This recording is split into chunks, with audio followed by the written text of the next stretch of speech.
بسم اللہ الرحمن الرحیم القرآن حیاتی. The Quran is my life, the way to connect with Allah subhanahu wa ta'ala. السلام علیکم ورحمۃ اللہ وبرکاتہ. سورہ یونس میں آج انشاءاللہ ہم آیت نمبر 93 to 97 دیکھیں گے. موسیٰ علیہ السلام کے قصے میں آگے کیا ہوا انشاءاللہ دیکھتے ہیں. اعوذ باللہ من الشیطان الرجیم. بسم اللہ الرحمن الرحیم. وَلَقَدْ بَوَّأْنَا بَنِي إِسْرَائِيلَ مُبَوَّأَ صِدْقٍ وَرَزَقْنَاهُم مِّنَ الطَّيِّبَاتِ فَمَا اخْتَلَفُوا حَتَّى جَاءَهُمُ الْعِلْمُ إِنَّ رَبَّكَ يَقْضِي بَيْنَهُمْ يَوْمَ الْقِيَامَةِ فِيمَا كَانُوا فِيهِ يَخْتَلِفُونَ. مزید اللہ تعالیٰ فرماتے ہیں اور بے شک بسایا ہم نے یعنی ٹھکانہ دیا ہم نے بنی اسرائیل کو مضبوط اور بہترین مقام پر اور رزق دیا ہم نے انہیں پاکیزہ تو نہیں انہوں نے اختلاف کیا یہاں تک کہ ان کے پاس علم آ چکا. بے شک اے نبی کریم صلی اللہ علیہ وسلم آپ کا رب فیصلہ فرما دے گا ان کے درمیان قیامت کے دن اس بارے میں جو وہ اختلاف کر رہے ہیں. آیت نمبر 94. وَإِن كُنتَ فِي شَكٍّ مِّمَّا أَنزَلْنَا إِلَيْكَ فَاسْأَلِ الَّذِينَ يَقْرَؤُونَ الْكِتَابَ مِن قَبْلِكَ لَقَدْ جَاءَكَ الْحَقُّ مِن رَّبِّكَ فَلَا تَكُونَنَّ مِنَ الْمُمْتَرِينَ.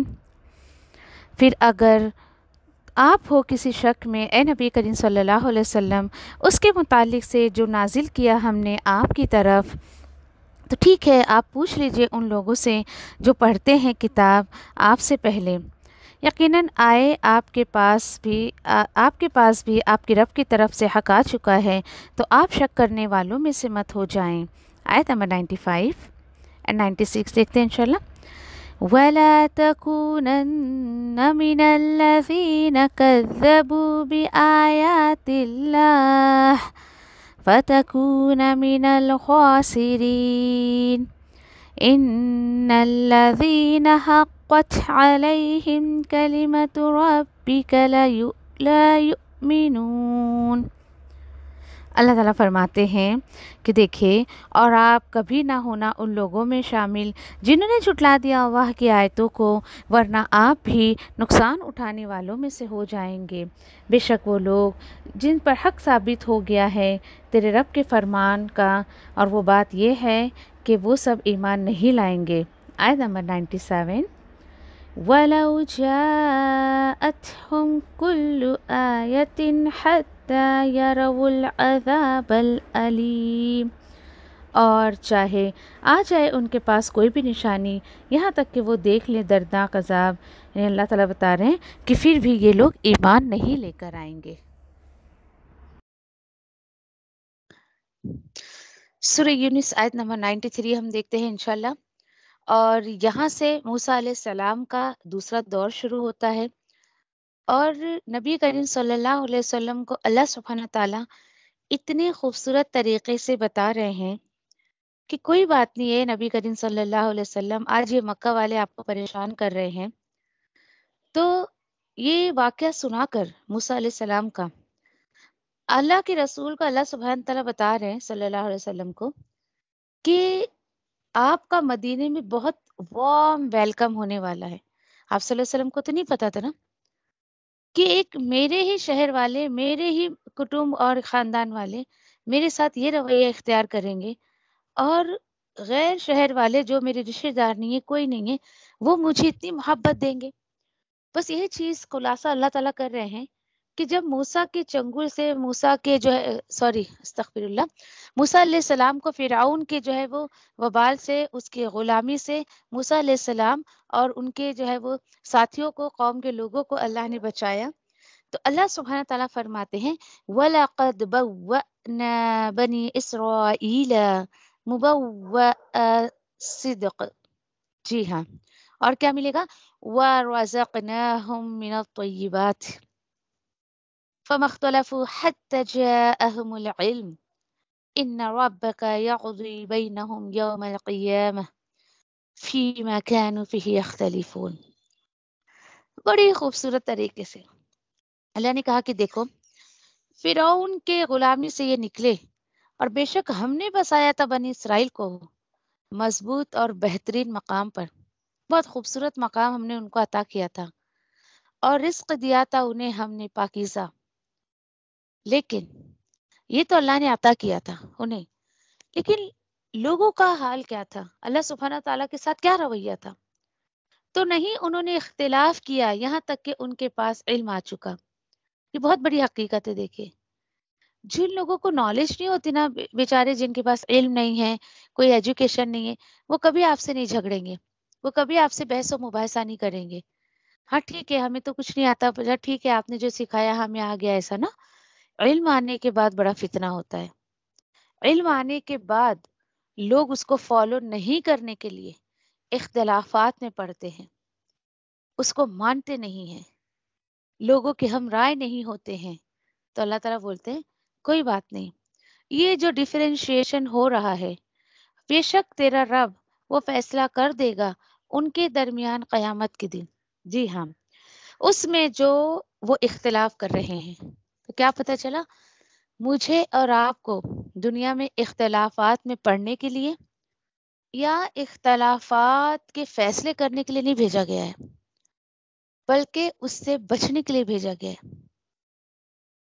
دیکھیے، ڈفرینشیٹ بہت ہوتے ہیں، ڈفرینشیشن ہوتے ہی رہتے ہیں، باتوں میں اختلافات ہوتے ہی رہتے ہیں، اور یہ اختلافات کیا ہے کہ ایک ہی ٹاپک کو لے کر آپ کچھ کہہ رہے ہو، میں کچھ کہہ رہی ہوں، دوسرا کچھ کہہ رہا ہے، تیسرا کچھ کہہ رہا ہے۔ اللہ نے کہا ڈونٹ وری، سب کو اپنی اپنی بات رکھنے دو، آپ کو یہاں فیصلہ نہیں کرنا ہے۔ اتنی خوبصورت بات ہے یہ، اگر آج مسلمانوں کو یہ سمجھ آ جائے تو سوچے کہ کتنی بہترین بات ہوگی۔ آج مسلمان اختلافات میں پڑا ہوا ہے، لوگوں کے مسئلے مسائل حل کرتے رہتا ہے، خود پر غور و فکر نہیں کرتا ہے کہ وہ اللہ کی کتاب پر کتنا علم کر رہا ہے، عمل کر رہا ہے۔ تو مجھے اور آپ کو اس میں نہیں پڑھنا ہے، بس اپنے اپنی فکر کرتے رہیں کہ مجھے میرا حساب دینا ہے، آپ کو آپ کا حساب دینا ہے، اس طریقے سے اپنی فکر لگائیں۔ اللہ سبحانہ تعالیٰ کہتے ہیں اللہ کے رسول صلی اللہ علیہ وسلم سے کہ دیکھیے، وہ بنی اسرائیل ہو گئی تھی نا بے گھر، موسیٰ علیہ السلام بھی بے گھر ہو گئے تھے نا، ہم نے ان کو ٹھکانہ دیا تھا۔ ان کی اپنی کوئی اوقات یا حیثیت نہیں تھی کہ وہ اپنے لیے کچھ بنا لیتے، تو آپ فکر نہ کریں۔ دیکھیے، میں آپ کو بتا چکی ہوں کہ موسیٰ علیہ السلام کا واقعہ اللہ کے رسول کو کب سنایا جا رہا ہے؟ صلی اللہ علیہ وسلم کو، جب مکہ کے حالات بہت سخت ہو گئے تھے، ہر طرف سے مخالفین جو ہے وہ کھڑے ہو گئے تھے، تو خوف تو آتا ہے نا، ڈر آتا ہے نا کہ بھائی میں دین کا کام کر رہا ہوں، لو اللہ اکبر، لوگ اتنی مخالفت میں کھڑے ہو گئے ہیں، اب میں کیا کروں، کیسے کام کروں، کہیں نہ کہیں سوچ آتی ہے بندے کی۔ تو اللہ تعالیٰ بول رہے ڈونٹ وری، آپ کو بھی ہم ایسے ٹھکانہ دیں گے اور بہت بہترین مقام دیں گے۔ اور اللہ کا یہ وعدہ واقعی بڑا سچا ہے۔ بندہ ایک بار خود کو اللہ کے حوالے کر کے دیکھے سچ میں۔ حال یہ ہے لوگوں کا، ہم دیکھو دین کا کام بھی کرنا چاہتے ہیں، لوگوں کا حال یہ ہے، لیکن ہم پریشانیاں نہیں اٹھانا چاہتے، ہمارے راستے میں کوئی رکاوٹ نہیں آنی چاہیے، لوگ ہماری مخالفت میں کھڑے نہیں ہونا چاہیے، تو بھائی کیا خاک آپ دین کا کام کرو گے؟ اور یہ تو سب ایک داعی دین کے ساتھ ہونا اللہ کے ساتھ سچا ہونے کی نشانی ہے۔ لوگ آپ کی مخالفت میں کھڑے ہیں، لوگ آپ کو برا بھلا کہہ رہے ہیں، آپ اچھا کام کر رہے ہو، پھر بھی لوگ آپ کی تعریفیں نہیں کر رہے، یہ تو اچھی بات ہے، کوئی بری بات نہیں ہے، لیکن بہت کم لوگوں کو یہ بات سمجھ آتی ہے۔ تو اللہ تعالیٰ بولے ڈونٹ وری، میں بہت بہترین مقام آپ کو دوں گا، ان چیزوں کو ہم نے اپنی زندگی میں واقعی سچ ہوتے دیکھا ہے کہ کیا پہچان تھی ہماری. ایسے تائیے دن میں اپنی بات کروں، کوئی نہیں جانتا تھا مجھے اتنا. جو میرا فیلڈ تھا، ہاں میرے اسٹوڈنٹس ہیں یا پھر میرے اسکول والے ہیں وہ جانتے تھے، لیکن اللہ سبحانہ تعالیٰ نے اپنی کتاب کے ذریعے واقعی اس کلمے کو بلند کرنے کی وجہ سے آج اللہ نے لوگوں کے دلوں میں عزت اور محبت دی ہے. آج دیکھیے اللہ کا شکر ہے کافی لوگ جانتے ہیں. کیوں؟ کیونکہ ان کا اور میرا مشن ایک ہے کہ ہم اللہ کی کتاب سے جڑیں، لوگوں کو جوڑیں، اللہ کا تعارف لوگوں کو کرائیں، اللہ سے محبت ہو جائے لوگوں کو. یہ ایک چیز ہے جو مجھے اور آپ کو جوڑے رکھتی ہے. تو اچھی بات ہے نا. یہ ایک بیسک پلیٹ فارم پہ چلنا چاہیے مسلمانوں کو، اور وہ ہے قرآن و سنت.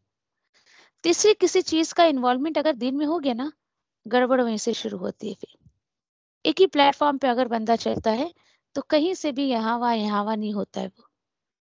تو اللہ تعالیٰ فرما رہے ہیں کہ دیکھو، اور ہم نے ان کو پاکیزہ رزق دیا تھا. اچھا، پاکیزہ رزق کیا ہے؟ کہ اللہ سبحانہ تعالیٰ نے غلامی سے نکال کر آزاد کی زندگی جینے کی توفیق عطا کی. پھر وہ خوف نہیں، وہ ڈر نہیں، ایک اللہ کو صرف پکارتے رہو.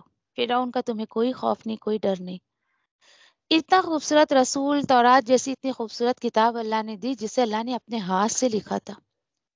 بدبخت قوم تھی یہ بنی اسرائیل کے اکثریت لوگ، جنہوں نے نہ وقت کے رسول کی قدر کی اور نہ ہی اس کتاب کی قدر کی. اللہ تعالیٰ کہتے ہیں کہ یہ پاکیزہ رزق کیا کہ آزادی تمہیں دی. اور الحمدللہ جو اللہ کے راستے میں آ جاتا ہے، اللہ سبحانہ تعالیٰ بہت بہترین رزق اس کو دیتا ہے. کس کی صورت میں؟ اچھے ساتھیوں کی صورت میں، عزت محبت کی صورت میں، ایک سکون والی زندگی کی صورت میں، اور ایک یعنی کہ سمجھیے کہ دنیا میں ہی اللہ سبحانہ تعالیٰ ایک جنت جیسی زندگی گزارنے کی توفیق دیتا ہے. یہ بھی رزق ہے اللہ کا. بہترین ساتھی ملنا، یہ تمام چیزیں، پیسہ مال دولت ہی نشانی نہیں ہے اس چیز کی کہ بہترین رزق ہے اللہ کا. پھر فرعون کے پاس کیا کمی تھی؟ سب کچھ تھا اس کے پاس، لیکن وہ اللہ کا رزق نہیں مانا جائے گا. کیوں؟ کیونکہ اس نے جو ہے وہ اللہ کے ہدایت کے ساتھ نہیں لیا. اور اللہ کے ہدایت کے ساتھ اس چیز کو لینے کا مطلب کیا ہے؟ کہ اللہ نے دیا ہے جو کچھ، آپ اسے اللہ کی رضا کے لیے لگا دیں. تو آپ کہہ سکتے ہیں کہ یہ اللہ کی طرف سے مجھے بہترین رزق ملا ہے. اللہ تعالیٰ کہتے ہیں کہ ہم نے انہیں بہترین مقام دیا، بہترین اور پاکیزہ رزق دیا. سب کچھ دینے کے بعد ان کو علم آ گیا، سب کچھ آ گیا، اختلاف میں پڑ گئے. یہ ہے بدبختی کی نشانی. تو یہاں پر دیکھیے کہ اللہ تعالیٰ کہتے ہیں کہ ٹھیک ہے، بے شک تیرا رب فیصلہ کر دے گا قیامت کے دن ان تمام باتوں میں جو یہ اختلاف کر رہے ہیں. تو چھوڑ دیں. آج دیکھیے کہ آپ جاہل کو لڑتے ہوئے نہیں دیکھیں گے. بیچارے دونوں کے پاس علم ہی ہے، لیکن ایک عالم دوسرے عالم سے لڑتا ہے، اختلافات کرتا ہے. کیوں؟ کیونکہ اللہ تعالیٰ خود فرما رہے علم آنے کے بعد بندے میں اختلافات آتے ہیں، اور وہ اس لیے کہ ہر بندہ مفاد کا بندہ ہے، اپنا فائدہ سوچتا ہے. اور یہ بات کب آتی ہے؟ جب انسان کے پاس علم آئے اور دین کا علم، ٹھیک ہے، اور اس دین کے علم کو وہ اللہ کی رضا کے لیے جو ہے وہ اسپریڈ نہ کرے، بلکہ اپنا ہی فائدہ دیکھتا رہے، دین کو دکانداری بنا لے، پیسے پیسے پیسے اور پیسے کے لیے وہ کام کرے، تو پھر مشکل ہے کہ وہ اختلافات سے بچ سکے. تو آج مجھے اور آپ کو ایک بیسک سبق جو ان آیتوں سے لینا ہے وہ یہی ہے کہ ہمیں اختلافات میں بالکل نہیں پڑنا ہے، بالکل بھی نہیں، بلکہ اپنے آپ کو ان چیزوں سے جو ہے وہ بچانے کی کوشش کرتے رہنی ہے. ٹھیک ہے انشاءاللہ. اس کے بعد دیکھیے کہ آیت نمبر 94 میں اللہ تعالیٰ فرماتے ہیں، اور ذرا یہ انداز پر غور کریے گا، اور اہل مکہ سے ہی مخاطب ہے اللہ سبحانہ تعالیٰ. آیت نمبر 94، فَإِن كُنْتَ فِي شَكٍّ مِّمَّا أَنزَلْنَا إِلَيْكَ فَاسْأَلِ الَّذِينَ يَقْرَؤُونَ الْكِتَابَ مِن قَبْلُ لَقَدْ جَاءَكَ الْحَقُّ مِن رَّبِّكَ فَلَا تَكُونَنَّ مِنَ الْمُمْتَرِينَ. جی ہاں، بہت بڑی حقیقت ہے اس بات میں اس لیے اللہ تعالیٰ فرماتے 95 میں وَلَا تَكُونَنَّ مِنَ الَّذِينَ كَذَّبُوا بِآيَاتِ اللَّهِ وَتَكُونَ مِنَ الْخَاسِرِينَ۔ اللہ تعالیٰ فرماتے ہیں کہ پھر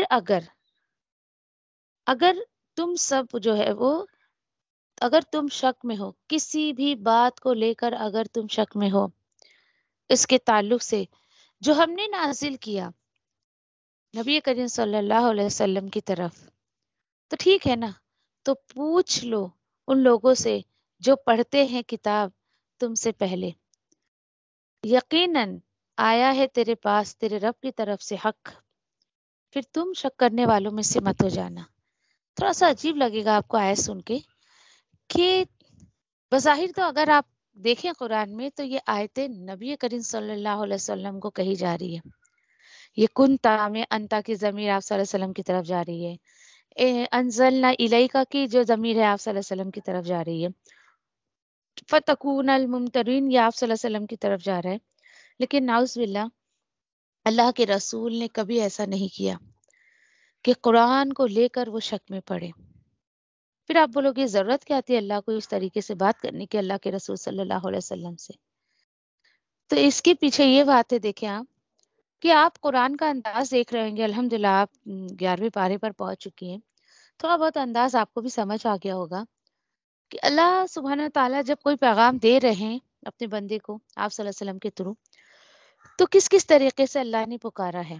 یا تو اے نبی کریم صلی اللہ علیہ وسلم آپ کہہ دیجئے، یا براہ راست کبھی کبھی نبی کریم صلی اللہ علیہ وسلم سے بھی اللہ کے رسول اللہ سبحانہ تعالیٰ جو ہے وہ مخاطب ہو جاتے، جیسے یا ایھا المزمل، یا پھر سمجھیے کہ یا ایھا المدثر، ٹھیک ہے؟ تو اس طریقے سے بھی اللہ سبحانہ تعالیٰ مخاطب ہوئے ہیں۔ لیکن یہاں پر انداز دیکھیے، کبھی کبھی ایسا بھی ہوتا تھا کہ اللہ کے رسول کا نام لے کر اللہ سبحانہ تعالیٰ بات کر رہے ہیں، لیکن سنانا مقصود کس کو ہوتا تھا؟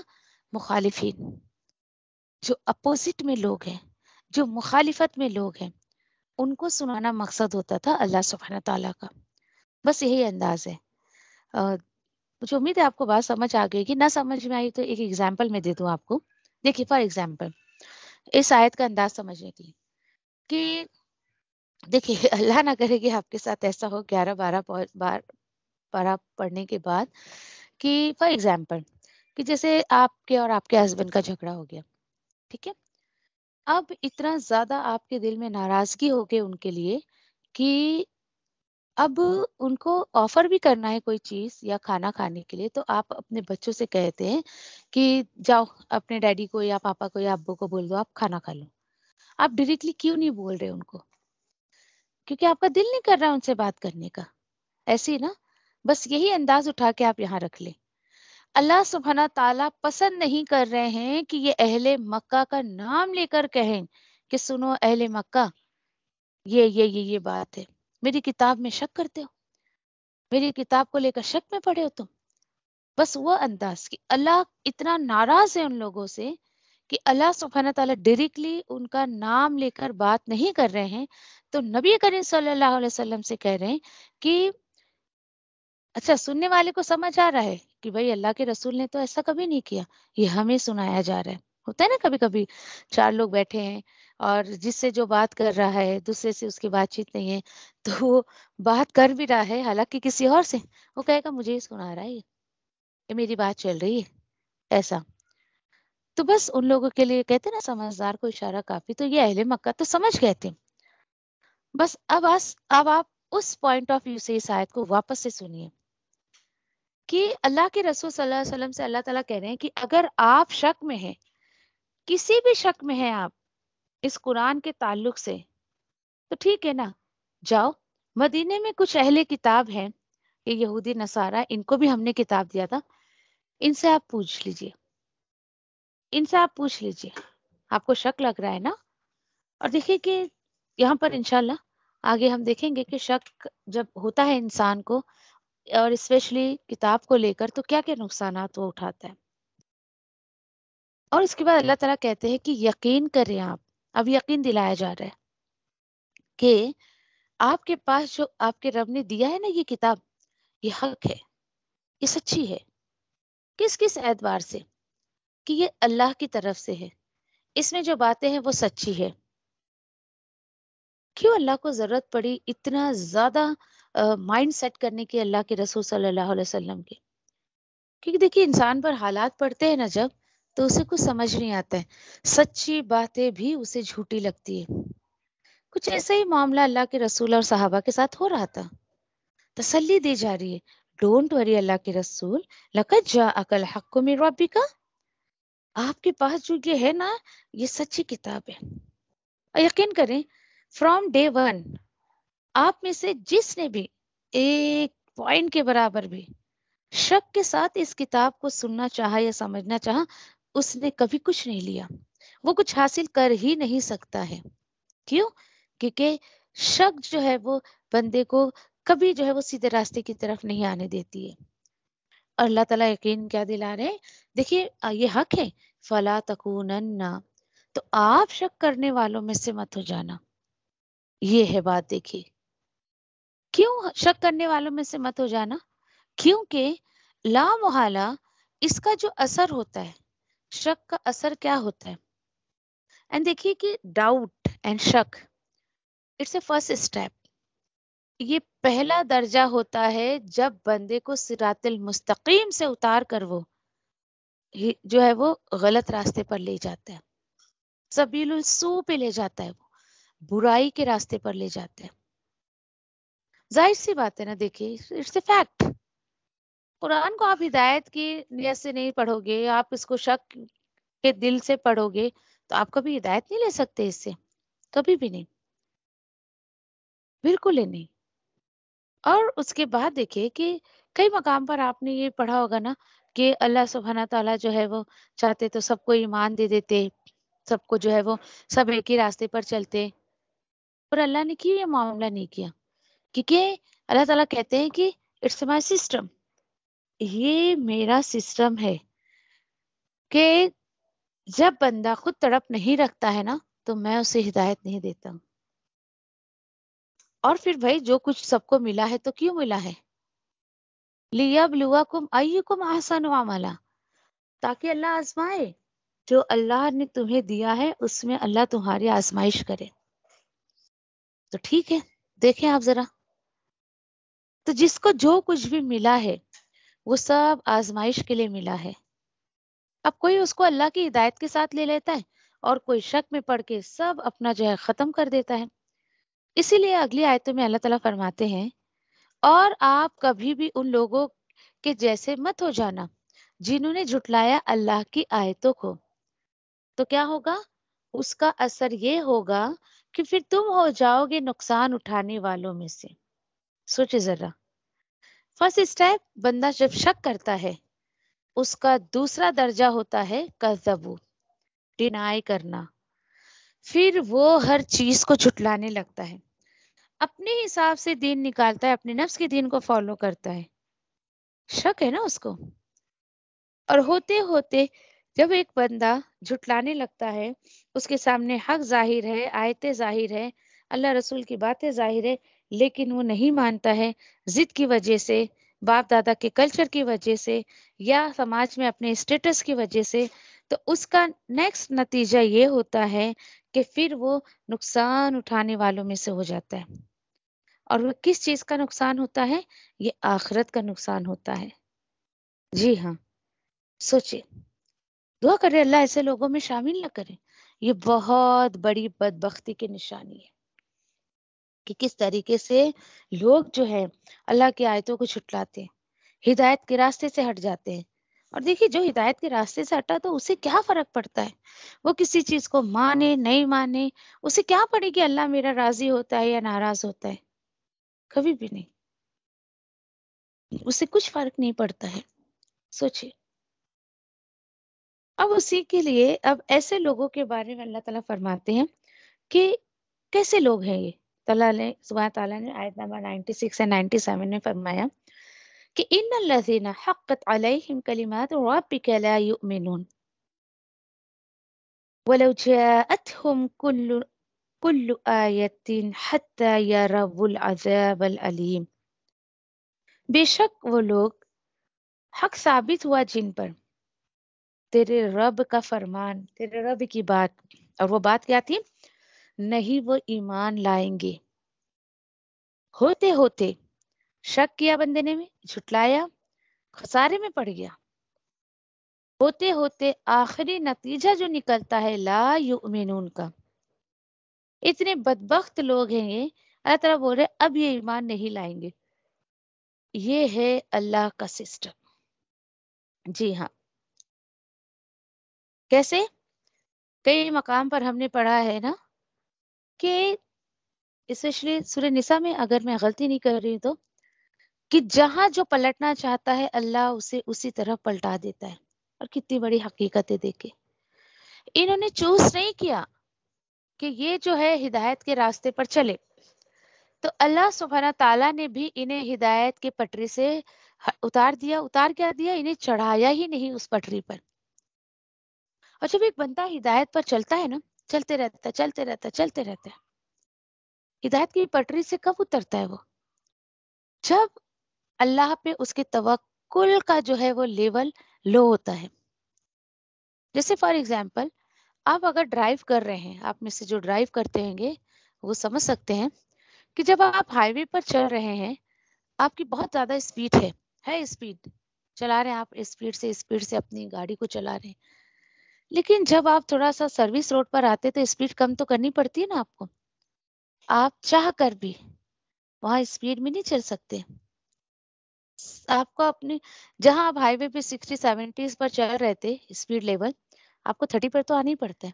بس یاد رکھیں، جو بندہ اپنے دل میں شک لا کر ہدایت کی پٹری سے اتر جاتا ہے نا، پھر سمجھیے کہ اس کے نیکیوں کی اسپیڈ کم، اللہ پہ توکل کی اسپیڈ کم، ہر چیز میں وہ لو لیول پر جاتے رہتا ہے، ہوتے ہوتے آخری نتیجہ اس کا ایمان ہی ختم ہو جاتا ہے۔ پھر اللہ کی طرف سے اس کو ایمان کا فیصلہ نہیں آتا ہے، حکم نہیں آتا ہے۔ اور اللہ تعالیٰ فرماتے ہیں اور چاہے آ جائے ان کے پاس کوئی بھی نشانی، یہاں تک کہ وہ دیکھ لے دردناک عذاب، یعنی بات کنٹینیو ہے، ایمان کبھی نہیں لے کر آئیں گے۔ چاہے آپ ان کے سارے ڈاؤٹس کو کلیئر کر دیں، یہ دین کو لے کر آپ سے مسئلے مسائل، آپ سے دلیلیں مانگے، آپ ان کے سامنے پیش کر دیں، تو بھی یہ ایمان نہیں لے کر آئیں گے۔ کتنی بڑی بدبختی ہے۔ دعا کرے ایسے لوگوں میں اللہ شامل نہ کرے۔ لیکن میں نے کہا نا ابھی آپ سے کہ اللہ کے لیے کیا مشکل تھا کہ اللہ سبحانہ تعالیٰ سارے لوگوں کو یہ کہتے جاؤ سب نمازی بن جاؤ، سب اچھے سے روزہ رکھنے والے بن جاؤ، عمرہ کرو، حج کرو، اور کوئی بھی جو ہے وہ غلط کام نہیں کرے گا۔ اللہ کے لیے کیا مشکل تھا؟ اللہ سبحانہ تعالیٰ چاہتے تو سب کو ایک ہی پٹری پر رکھتے، لیکن یہ تو بڑی ناانصافی ہو جائے گی انسان کے ساتھ نا۔ کیسے؟ کہ یہ آزمائش کی جگہ ہے۔ اللہ نے اس دنیا کو ایگزامینیشن ہال بنایا ہے، سب کو ایک جیسا اجر نہیں ملے گا یہاں پر، تو کوشش کریں۔ جب ہم ایمان کی طرف پلٹیں گے تو اللہ سبحانہ تعالیٰ آٹومیٹکلی ہمیں ایمان کی طرف پلٹ دیں گے۔ لیکن جو بندہ ہدایت کے راستے کو نہیں چوز کرتا ہے، اللہ بھی پسند نہیں کرتا ہے کہ اسے ہدایت کے راستے پر چلا ہے۔ بدبخت ہوتے ہیں ایسے لوگ۔ تو بندے کی تڑپ کے ساتھ اللہ کی تڑپ لگی بھی ہے۔ آج بندہ تھوڑی سی کوشش کرتا ہے، اللہ اس کو قبول کرتا ہے، اللہ اس کو کامیابی دیتا ہے۔ تو کوشش کرے کہ اللہ کی آیتوں کو سن کر لبیک کہنے والا بنے، کہ اللہ میں تیرے جو حکم کو سنوں، میں اس کو مانوں۔ کیوں؟ پھر اپنی ٹرمز اینڈ کنڈیشنز کو آپ کو نہیں رکھنا ہے، اللہ کے ساتھ ایک ایگریمنٹ سائن کر لیں، اس سے وعدہ لے لیں، تاکہ ایسے لوگوں میں ہم شامل نہ ہو۔ پھر حالات کیسے بھی رہنے دیں، میں نے اللہ سے وعدہ لیا ہے، میں قرآن کی آیتوں کو سن کر، اللہ کے حکم کو سن کر اس پر کمنٹمنٹ کروں گی، اس پر لبیک کہوں گی، اور جو ہے اس پر جو ہے انشاءاللہ میں عمل کروں گی۔ میرا اور آپ کا یہ رویہ ہونا چاہیے قرآن کو سنتے وقت، نہ کہ یہ فرعون کے فالوورز کی طرح، نعوذ باللہ، نہ کہ مکہ کے وہ لوگ جو مخالفین میں کھڑے تھے نبی کریم صلی اللہ علیہ وسلم کے، اتنے اسٹبن نہ بنے۔ افسوس ہوتا ہے آج اکثریت مسلمانوں کے حالات کو دیکھ کر کہ کیا ہو گیا آج کے مسلمانوں کو، کتنی بے دینی کے کام کر رہے ہیں، کچھ کر رہے ہیں۔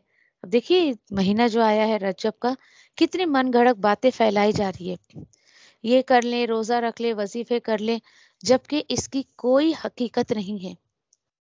ابھی کچھ اسٹوڈنٹس کا کچھ آڈیو آیا میرے پاس کہ آپ سنیں ذرا، کچھ تحقیق کریں یہ بات کتنی حقیقت ہے کتنی نہیں۔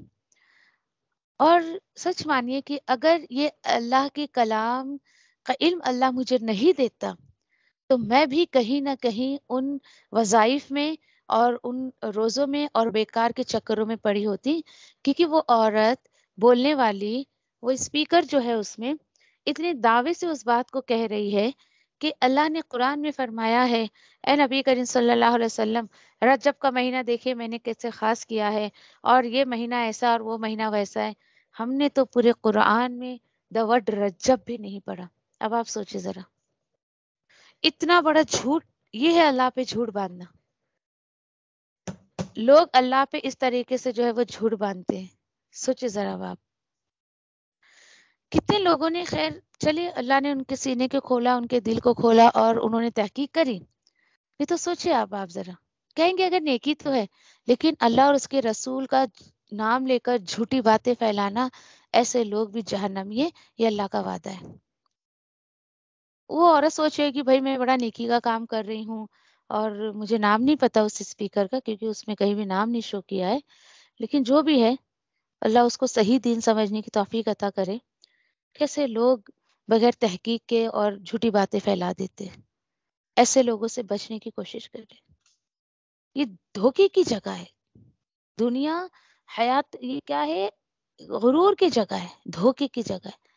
یہاں دھوکے سے اور دھوکے بازوں سے بچنے کی کوشش کرے، اس کا حکم اللہ خود دے رہا ہے کہ دنیا دھوکے کی جگہ ہے، یہاں کے دھوکے سے بھی بچو اور جو تمہیں دھوکا پہنچاتا ہے اس سے بھی بچنے کی کوشش کرو۔ کوشش کریں آپ کے پاس کوئی چیز آئے وظیفے کے طور پر، چاہے روزے کے نام پر یا پھر تسبیحات کے نام پر، تحقیق کر لیں۔ کتنی حیرانی کی بات ہے کہ ٹھیک ہے، واقع معراج کو بنی اسرائیل میں جو سورہ بنی اسرائیل میں جو پیش کیا گیا ہے اور اس کو بنیاد بنا کر اس طریقے سے من گھڑت باتیں کرتے ہیں، کوئی صحیح حدیث بھی نہیں ہے، اگر ہوتی بھی چلو مان بھی لیتے ہیں، ٹھیک ہے، تو غور و فکر کی بات کیا ہے کہ اگر ہم اس کو مان بھی لیتے ہیں تو آپ سوچیں ذرا کہ اللہ کے رسول صلی اللہ علیہ وسلم کی زندگی میں، یہ ہجرت سے پہلے کا واقعہ ہے، ہجرت کر کے گئے، کتنا 10 سال کی زندگی آپ صلی اللہ علیہ وسلم کی حیات تھی، دین ان کے بعد صحابہ کی زندگی کافی رہی، کسی نے اس کو نقل نہیں کیا، کسی نے اس کو لکھا نہیں، اتنی امپورٹنٹ چیز کو سب نے اگنور کیا۔ کیا نعوذ باللہ اللہ اور اس کے رسول اور اللہ کے رسول کے صحابہ پر اتنی جھوٹی باتیں لوگ باندھتے کہ ان لوگوں نے اس بات کو لکھنا چوک گئے۔ کتنی دفعہ رجب کا مہینہ آیا ہوگا، کسی نے اس چیز کو ہائی لائٹ نہیں کیا۔ بی کیئرفل، میرے اور آپ کی زندگی بہت قیمتی ہے اللہ کی نظر میں، ہم اس کو یوں ہی بیکار چیزوں میں نہیں لگا سکتے۔ امید ہے مجھے کہ آپ کو بات سمجھ آ گئی ہوگی۔ الحمدللہ 97 تک ہماری آیتیں ہو گئی۔